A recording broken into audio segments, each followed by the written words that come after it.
याद रखना, दिल से पुकारोगे तो श्री राम आ ही जाते हैं। एक मूवी आ रही है नमित मल्होत्रा's रामायण, इस बार दिवाली में 2026 में रिलीज होगी। उसका एक ट्रेलर लॉन्च हुआ, उसमें रणबीर कपूर श्री राम का रोल कर रहे हैं। तो यार मुझे वो ट्रेलर बड़ा डिसअपॉइंट किया। वैसे तो ये एक मूवी है, लेकिन ये मूवी ना एक कल्चरल अपॉर्चुनिटी की तरह यूज की जा सकती है to catapult Indian heritage and Indian culture on the world stage. इसको सब लोग देखें, वो बहुत ज्यादा बेहतर रहेगा। तो मैं बहुत एक्साइटेड था इस मूवी के लिए, लेकिन जब इस मूवी का जो ट्रेलर आया वो थोड़ा सा डिसअपॉइंटिंग है, क्योंकि एटलीस्ट नाउ उस ट्रेलर में सिर्फ और सिर्फ आर्टिफिशियल इंटेलिजेंस और थोड़े से बैड वीएफएक्स से उन्होंने कुछ सीन्स को कोलेट करके वो ट्रेलर बना दिया है। ओपनिंग में एक ये सीन आता है जिसमें श्री राम चल के जा रहे हैं, पीछे से बिहाइंड का सीन है।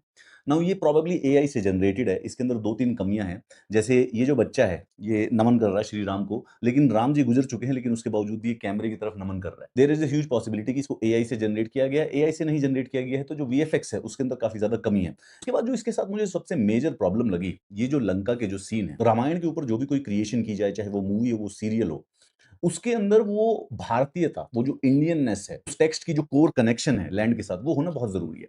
ये वाले जो सीन है ना, ये जैसे कि वो जो गेम्स ऑफ थ्रोन या lord of the rings type के जो सीन है, उनसे इंस्पायर्ड लग रहा है। This has been modelled against ogre, जो कि एक थोड़ा-सा वेस्टर्न कॉन्सेप्ट है। रामायण में जो रावण है, मेघनाथ है, कुंभकर्ण है, उनका भी अपना ऑरा है, उनका भी अपनी सेक्रेडनेस, उनको भी रिप्रेजेंट करने के लिए एक प्रकार की पर्टिकुलर आई चाहिए। आदिपुरुष जो मूवी थी, उसमें भी उन्होंने ये किया था कि उन्होंने लंका को वो जो एस्थेटिक्स थे, वो बड़े से वेस्टर्न एस्थेटिक्स दे दिए। रामायण के कॉन्टेक्स्ट में अगर उनको दिखाने की कोशिश करें, तो वो दिल को अच्छा नहीं लगता है। तो मुझे लग रहा है कि ये जो एस्थेटिक चॉइस है, ये तो स्टनिंगली बैड है। भाई ये जो बाकी वीएफएक्स हैं, इनको तो हो सकता है पोस्ट प्रोसेसिंग में सही भी कर दिए जाएँ, लेकिन this is a genuine disappointment. उसके बाद इस ट्रेलर में श्री राम के 3 सीन हैं। एक में ये फॉरेस्ट का सीन है और एक ये झरने वाला सीन है।